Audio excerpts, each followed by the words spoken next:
G'day folks, Sean here from Air Photography.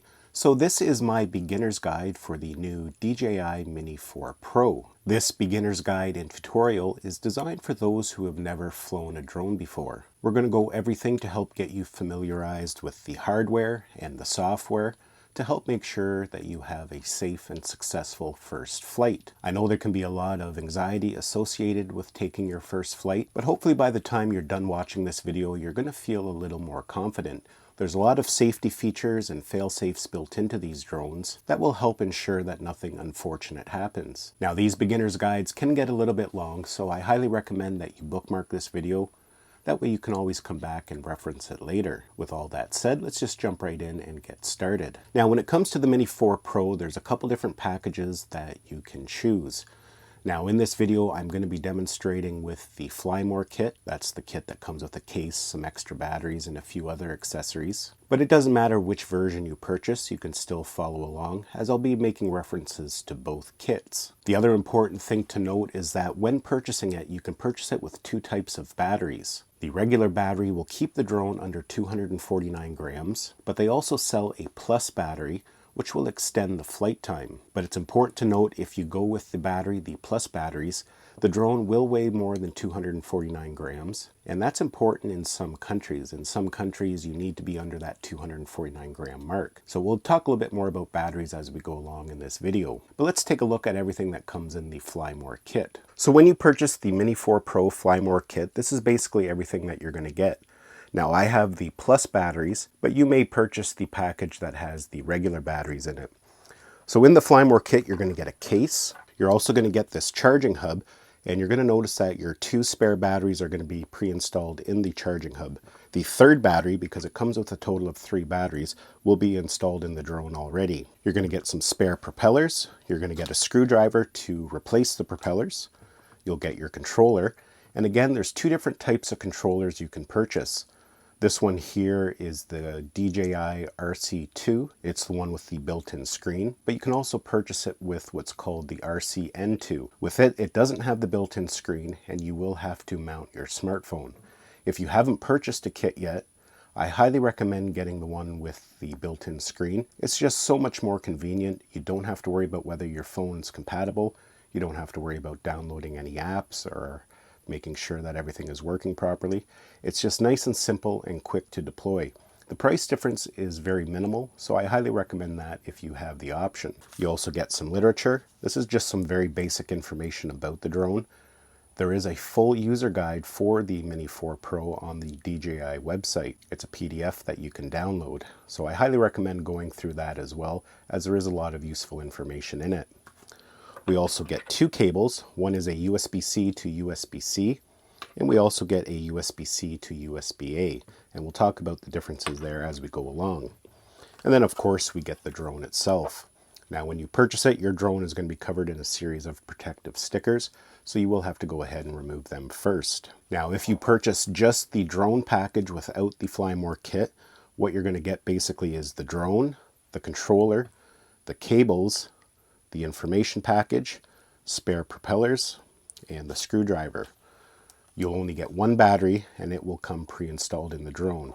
So let's go ahead here. We're going to take a look around the equipment, and I'll go over everything with you. The first thing here is we have the charging hub, and we have 2 spare batteries. And to remove the batteries from the charging hub, you can see there's 2 tabs on either side of the battery. You just press them in and pull out.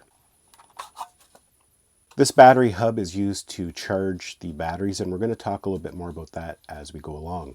But the other interesting thing about this charging hub is that when you have the batteries installed in it, this can be used as a power bank. You can see we have an input, that's how we charge the batteries, but we also have an output, a USB-A port. So you could plug in things like your smartphone or an action camera if you're running low on power, and you can actually charge those devices up. So let's go ahead and we'll take a look at the controller here.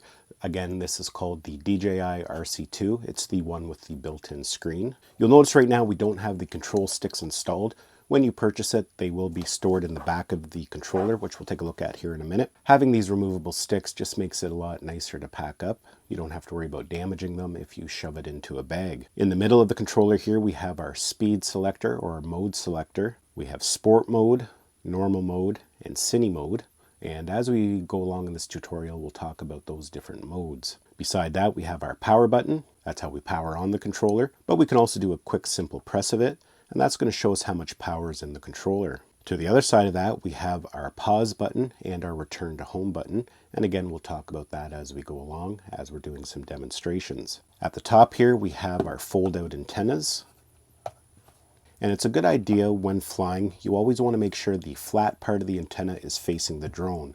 You don't want to put them straight out and pointed at the drone.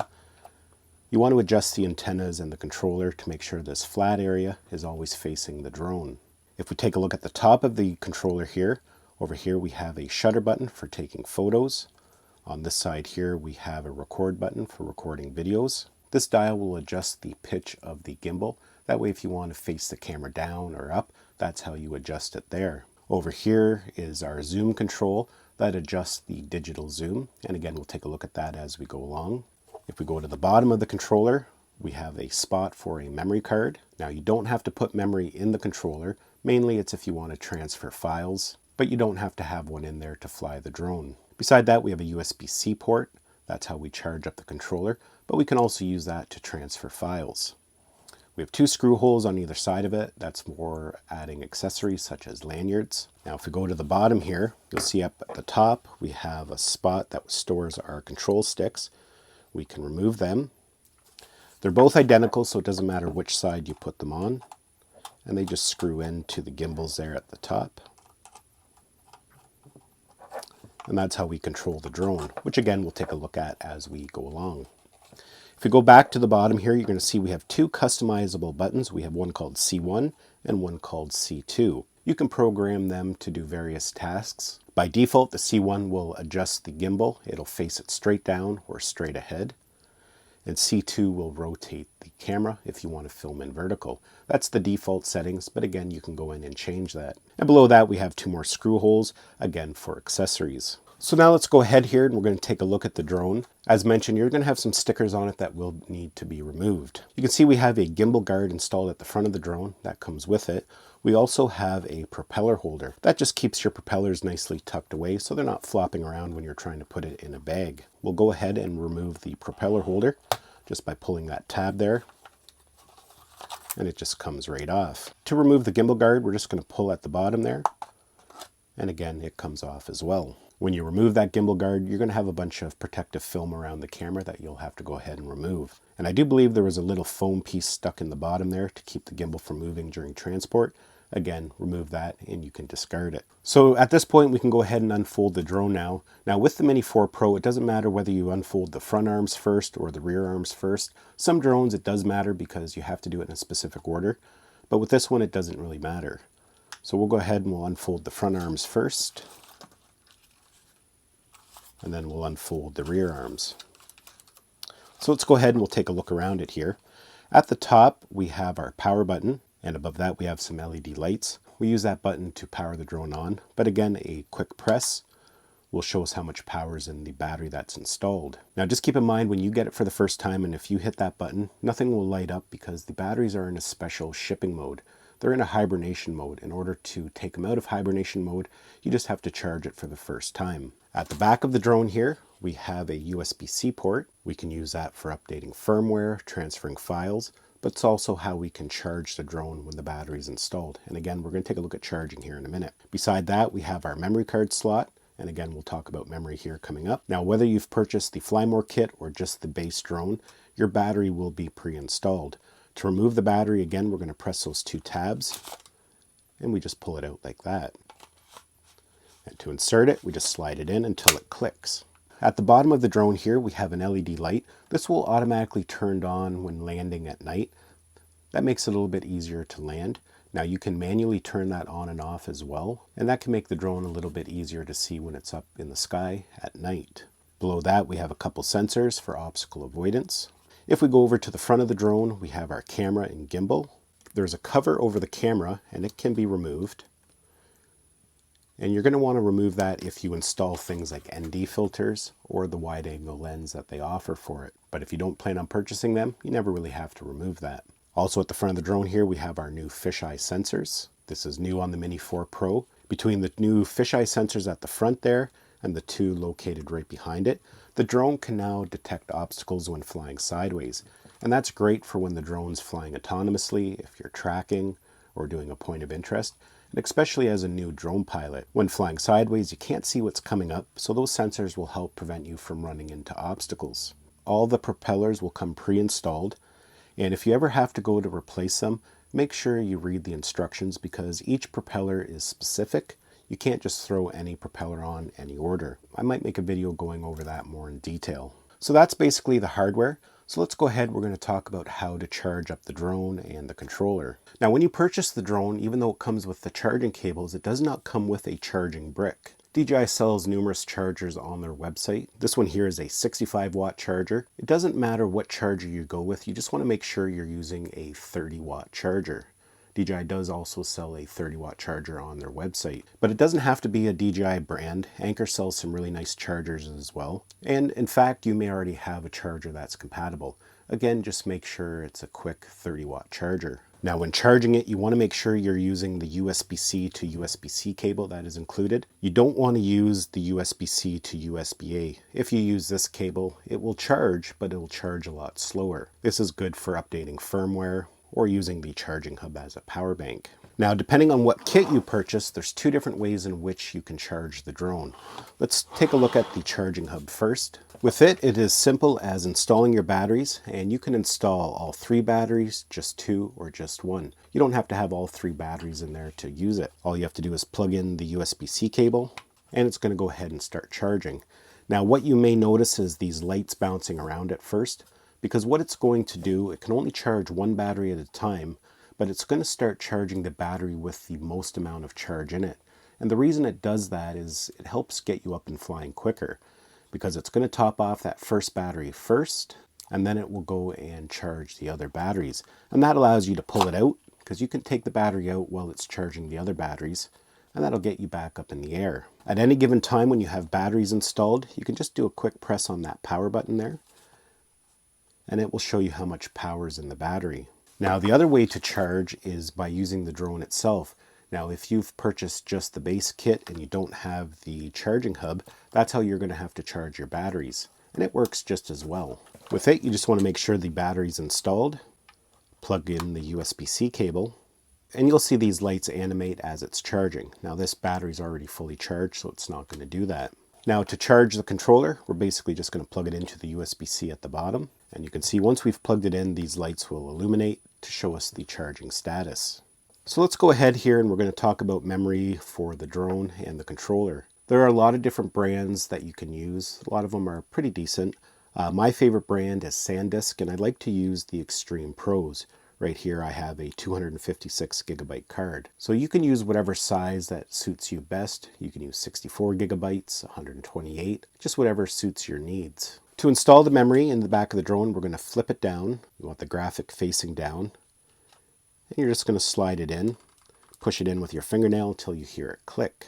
If you want to install memory into the controller, this time you do it the other way. You have the graphic facing up, slide it in, and again push it in until it clicks.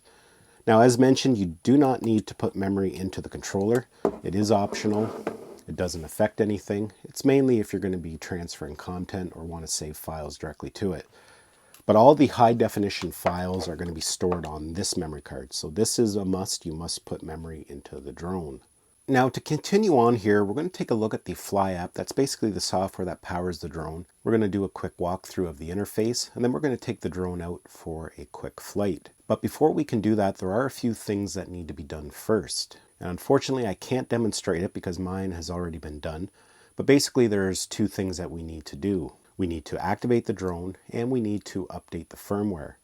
When you power on the controller for the very first time, it's going to walk you through a little bit of a setup procedure. It's going to ask you to connect to your Wi-Fi, which you will need to do in order to activate it and to get the firmware. It's going to also ask you to set your language and your time zone. It's going to ask you to log in with your DJI account. If you don't have an account, you can go ahead and create one right on the screen. Once you've done that, it will ask you to activate the drone. And then when that's done, it's going to present you with some firmware to download. It's really important to download it. This firmware can add new features, fix problems. So it's always a good idea to get the latest firmware.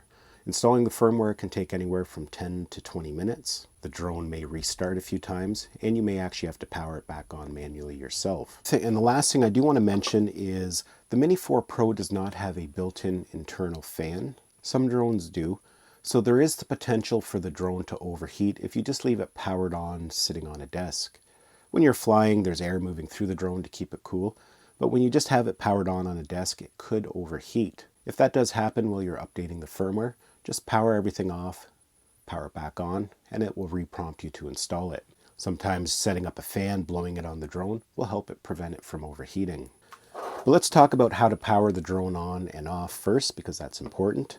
Both the controller and the drone use a double press sequence. That's to help prevent you accidentally powering it on in something like a camera bag. And it requires a quick press, then a long press. So for the controller, we do a quick press first, and then we do a long press and hold. You're going to hear some beeps, and the drone is going to go ahead and power on. There is a fan in the controller. You might be able to hear that right now.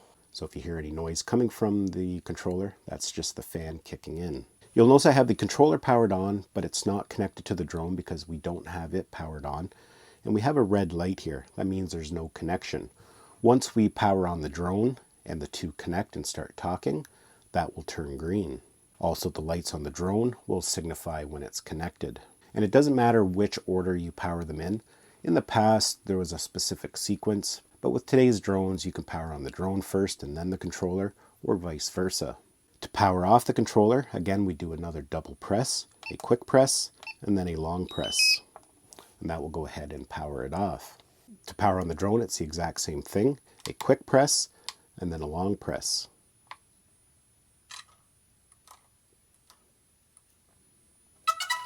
You're going to hear the drone go through a boot sequence. The gimbal is going to move around as it calibrates it. And you'll see these lights here at the back are blinking fast. That means it's not connected to the controller. Once we power the controller on, these lights will blink a little different, and we'll see that here in a minute. Now, to power the drone off, it's the same thing, a quick press and then a long press. And the drone will go ahead and power off. So let's go ahead, we'll power both on here, and we'll get them to connect. So just keep an eye on this light here, and keep an eye on the lights at the back. You'll see once they've made a good connection, they will change the way they blink.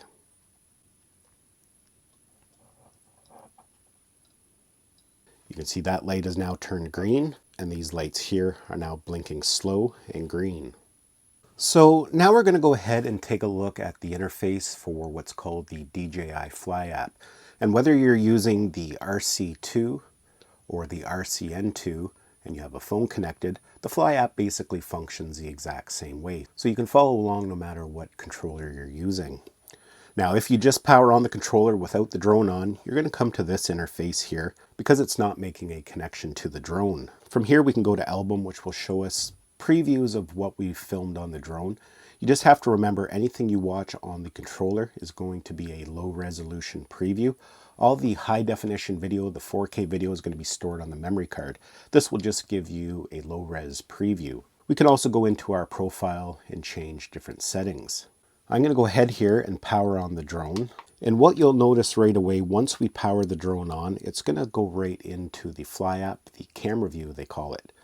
And we can go back out of that by pressing that little arrow off to the left-hand side there. And that's going to take us back to that main menu, but you'll notice the graphic has changed. It has a picture of the drone. To go back to the live camera view and how we fly the drone, we just hit the Go Fly button. Now I'm going to run through things here very quickly because I don't want the drone to overheat. There's a lot you can do in the settings and that, but we're not going to cover everything in this video. I'm just going to go over the basics that you need to know to get up and do your first flight. I highly recommend subscribing to my channel as I do make more advanced tutorials going over all the advanced features. So if those are things you want to learn about, make sure you're subscribed as I will be making more advanced tutorials. So the first thing here up at the top, we have these three dots. That's how we go into the main settings of the drone. We have different tabs at the top. We can change our camera parameters, get some information about the drone, adjust some of the control features. But the one right now that I want to kind of just take a quick look at is the safety tab. That's the very first tab there at the top. There's a lot of different settings in here, and you should go over them very thoroughly before you fly.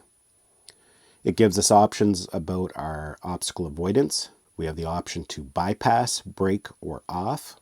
Obviously, if we turn it off, we're going to have no obstacle avoidance. If we have it set to bypass, the drone is going to try and find a safe route around the obstacle. If we switch it over to brake and we get close to an object, the drone's just going to come to a complete stop. So you just have to choose whatever works best for you. And if we scroll down here, there's a couple different options that are important. First, we have auto return to home altitude. By default, it's set to 120 meters. You just want to make sure that you have it set taller than the highest obstacle around. Now, the drone, during a return to home, will make use of its obstacle avoidance, so you don't have to worry too much about that. If we continue to go down, you can see we can set the max altitude and the max distance. Right now, I have my max distance set to no limit, but if you want to only fly out 100 meters, you can adjust that accordingly. And same with your height, the max altitude. In most countries, and here in Canada anyways, the max altitude is 120 meters. In the US, it's 400 feet. I highly recommend setting it to those max limits, but you may only want to fly at 40 meters, so you can adjust that accordingly as well. Also here we get some information about our compass. Sometimes you might get an error message that the compass needs to be calibrated or the IMU needs to be calibrated. This is where you would go and do that. It's a very simple procedure. And down here, the last important one is called Find My Drone.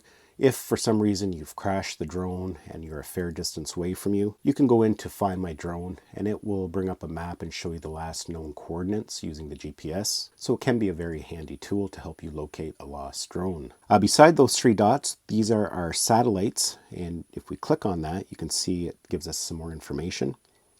Right now I'm indoors, so my connection isn't all that strong. Normally it'll be up in the high 20s. You just want to make sure that you have a good satellite connection before you take off. You just want to have a good satellite connection in order for it to set a home point, which we're going to talk a little bit more about here in a minute. Satellites also help hold the drone's position if it's just hovering. And again, if you happen to crash the drone, it will locate where the drone is. Beside that is our obstacle avoidance. Right now it is red. And the reason it is red is because we're not up in the air. But it's also important to note that when flying in sport mode, you can see we're at sport mode right now, you have no obstacle avoidance. So as a beginner, I would definitely stick to cine mode or normal mode. They fly a little slower. Sport mode, you can fly quite a bit faster, but you have that risk of colliding with an obstacle. And as a new pilot, I would definitely stay out of that mode, especially if you're going to be flying in and around trees and buildings. It is fun to fly in sport mode, and it's something you can work towards, but just keep in mind if you do decide to fly in sport mode, you have no obstacle avoidance at all. Once we put the drone up in the air, that'll change to signify that we have our obstacle avoidance enabled. Beside that, we have our RC strength. Right now it's saying strong. The farther out we get, or if we get in behind obstacles, those bars will start to go down, and eventually if it gets too weak, it'll turn red. But don't panic. If you happen to get disconnected because you go in behind something that the two can't communicate anymore, the drone will just automatically come right back to you. Beside that, we have some battery information. Right now everything says 000. If we click on it, it gives us some more information. Right now it's all grayed out because again, we're not up in the air, but that shows us some useful information. It shows us how much flight time until the drone automatically returns to home because the battery is getting too low. It shows us how much time before it does a forced landing and how much time before the battery is completely depleted. Beside that, we have a visual representation of the battery. Right now it's saying 96%, and that green circle around it will change as we're out flying. Over here at the top, it says takeoff permitted. If there's any error messages or we're in maybe a no-fly zone, that message will change at the top to let us know what the problem is.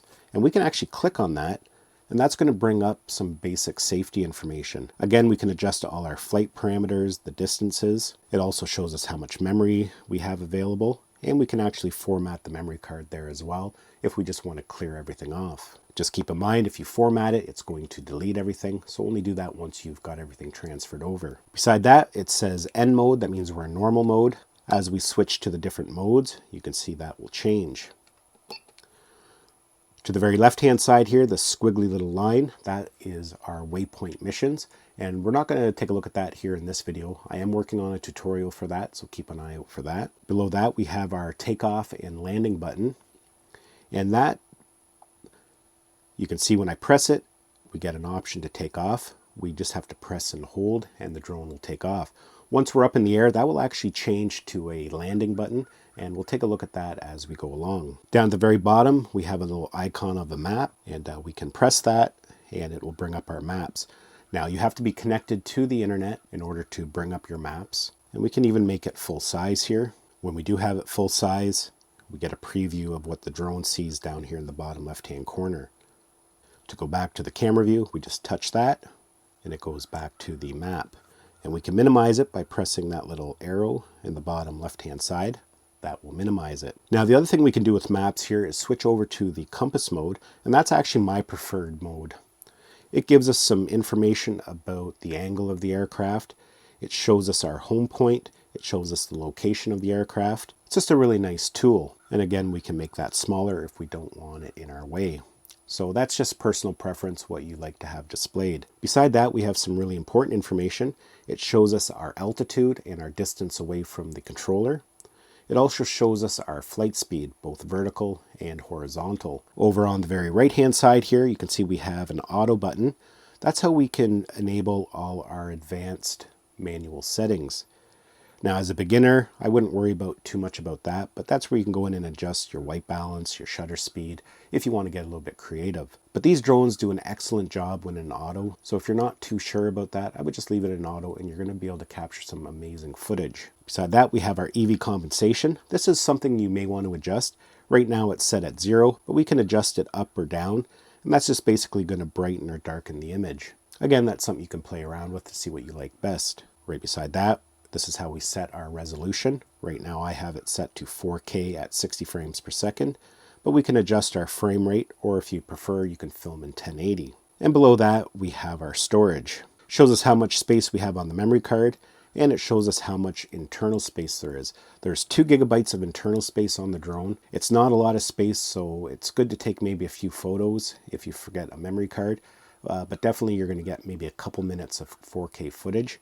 So it's really not something I would be too concerned about. Moving on here, if we go to the very right-hand side, we have some different options. At the top there, you can see we have a little film strip, and this is how we change to all the different filming modes.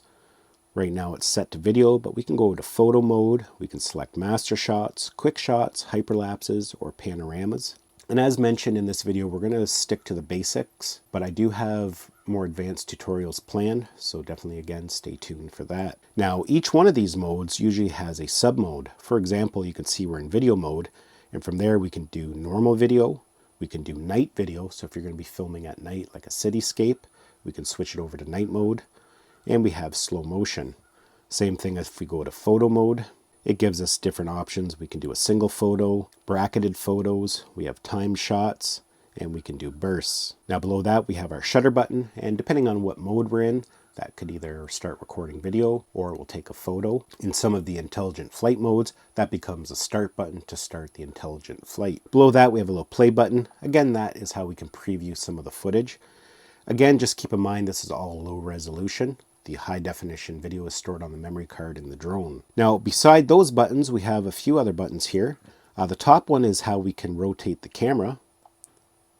You can see it now goes to vertical if you're going to be filming for social media. Below that, we have our digital zoom. We can go up to 2 times, 3 times, and then back to 1 times. Just keep in mind when you're using digital zoom, it's only digital, not optical, so you will lose some quality. We can also press and hold on it, and that gives us a slider to slide in or zoom in a little bit smoother. And as mentioned, you can also use that scroll wheel at the back that will zoom in digitally as well. And below that, we have a button that says AF. That's our focus. Right now we're in automatic focus, but if you're a person, a filmmaker, you want to do some focus stuff, you can focus manually and get some really interesting effects. So that's basically a quick rundown of the Fly app, everything we need to know to get started. Now at this point, we're going to go out for a quick test flight, and I'm going to demonstrate how to control the drone, how to take off.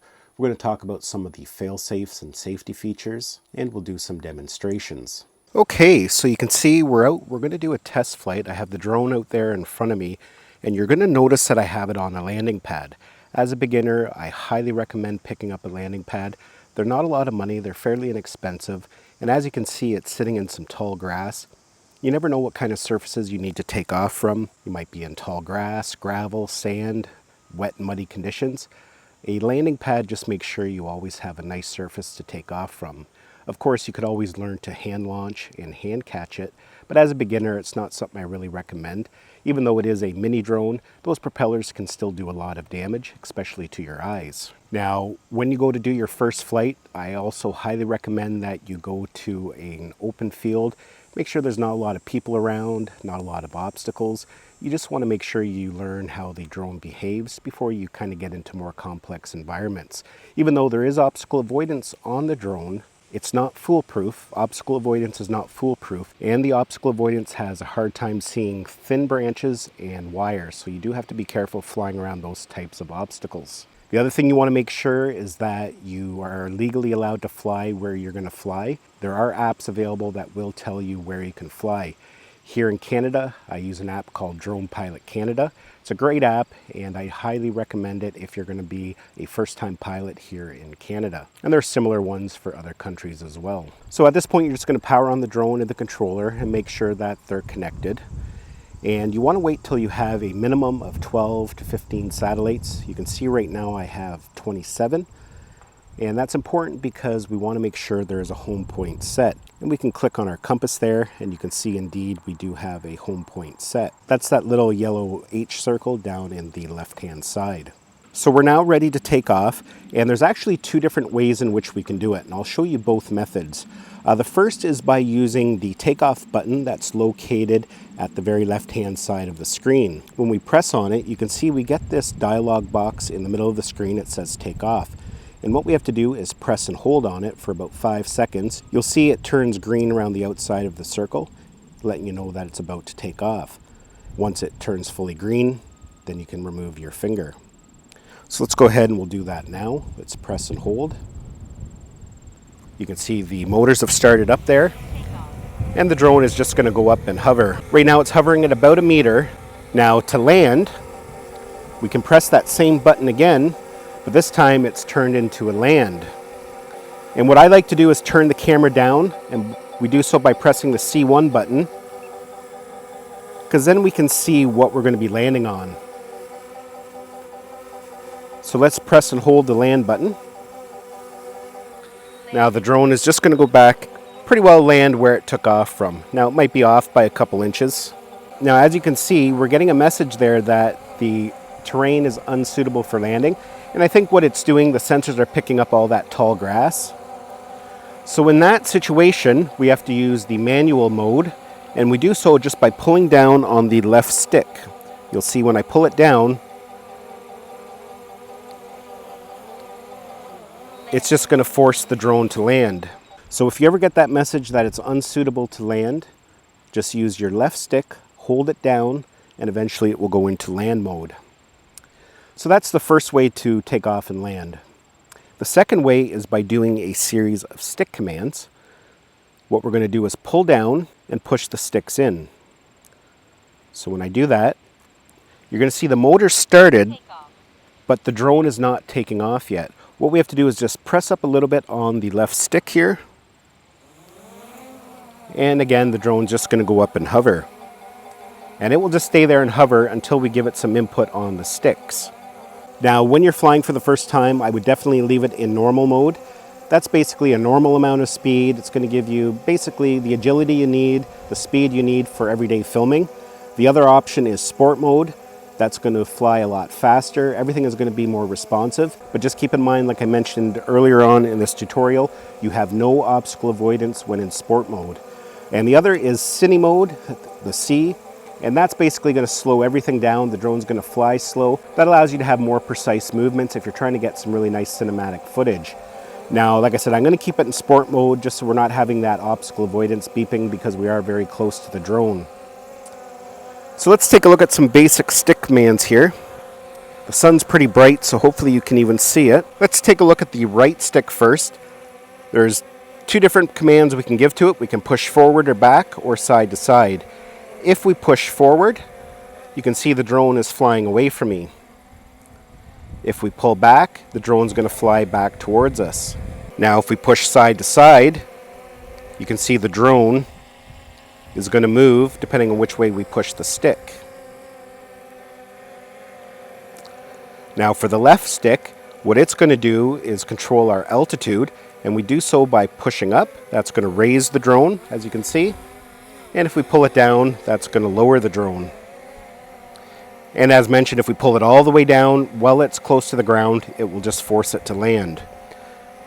But when you're up in the air, it's not going to go into a landing until it gets close to the ground. And the other stick movement on the left stick is rotating the drone.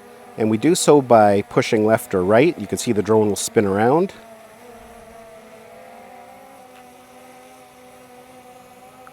So those are the basic commands. Now as you get more experience with the drone, you can use a series of commands on both sticks, and that's going to give you some nice dynamic movements, but that will just come with time. So let's give the drone some altitude here. And we're going to fly out a bit. Of course the wind has decided to pick up right now, but that's okay. Now we're just going to go put the drone out over the water, and I'm going to show you how to use return to home. So if you've happened to lose your orientation up in the sky, or you just want to come home, what we can do is hit the return to home button. And there's two different ways in which we can enable a return to home. We can use the button on the screen here with the H on it, or we can use the takeoff button. You can see it's changed to an H as well. So if we click on it, it's going to give us two options, land or return to home. So let's go ahead and we'll hit return to home. Return to home. You can see the drone's going to spin around, and it also gives us a virtual line of which way the drone is taking home. For the most part, the drone is going to come back and land exactly where it took off from. So right now the drone is pretty well almost right above us. I'm going to turn the camera down. Landing. Or actually the camera turned down all by itself. So you can see the landing pad there where we took off from. And it's just going to come down and land. Now we might get that same message again, that it's unsuitable to land. And at any given time, you can cancel that by hitting that red X or the pause button here on the controller. Now of course we can use our shutter button to stop and start recording. And we can use that mode selector to switch over to photos. And we can take some photos, or we can go into some of the other intelligent flight features. Now as mentioned, I'm not going to get into them in this tutorial. We're going to save that for another video. The other thing I want to point out, let's go ahead here and we're going to put the drone up above the water again, just out a little bit. If you happen to lose your orientation, you can see at the bottom of the screen we have that yellow H. That's signifying which direction the home point is in. So let's go ahead and we're going to spin the drone around. If we turn the gimbal down, you can see we have that virtual H. That shows us where we took off from. So if you ever get lost up in the sky, you lose your orientation, just look for that yellow H and fly back in that direction. Now there's a lot of fail-safe safety features built into these drones, including low battery return to home. So if we take a look at our battery level here, you can see it says it's going to return to home in 18 minutes automatically. It basically determines how much power it needs to get home, depending how far away it is. Like if we were out a mile right now, that number would be a lot less because it's going to calculate how much power it needs to get home. But one thing you do have to keep in mind, and this is very important, if you're flying out a great distance, say you're out a kilometer, and you've gone out with the wind, you don't want to wait till the last minute to come back because the drone will be fighting the wind on the way home. It's going to use a lot more power, and you may actually run out of battery before you get back to the home point. So that's just something to keep in mind. The other good thing to know is that it does have an automatic disconnection.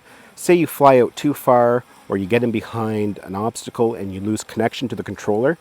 Don't panic, your screen will go black and you'll get an error that it's been disconnected. But as soon as the drone detects it's been disconnected from the controller, it's going to automatically fly back to the home point and land. Now, long before it gets back to that home point, it's going to automatically reconnect to the controller, and then you can just continue with your flight. Now, as mentioned, your first couple flights, you're probably going to have some anxiety, and that will go away once you get some trust in the drone. You're going to soon realize that they're very safe and very reliable. And at this point, you just have to get out and practice, go through the menu system, see what everything does. Just remember that these drones are not foolproof when it comes to obstacle avoidance, so always take precaution when flying around trees, people, and other obstacles. And one last little tip here for you, and I've talked about this in all my beginner's guides over the years. One tip, if you ever panic, just let go of the sticks, because the drone will come to a complete stop and hover. It's going to be held in place by GPS.